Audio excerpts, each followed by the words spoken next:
বল আশীর্বাদ দিতে সেজে কেমন লেগেছে? দারুণ। নমস্কার, আমি অর্চনা। আজ আমি শেয়ার করব আমারই বান্ধবীর আশীর্বাদের লুক।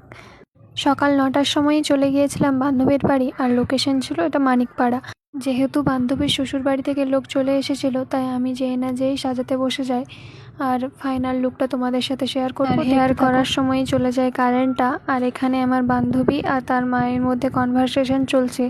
সে চাই চুল খোলা রাখতে, আর তার বাড়ি থেকে বলা হচ্ছে চুল বেঁধে নিতে। শেষমেশ তার চুলটা আমি বেঁধে দিই সবার কথা অনুযায়ী। ওর তাকানো দেখে সেটা বোঝাই যাচ্ছিল।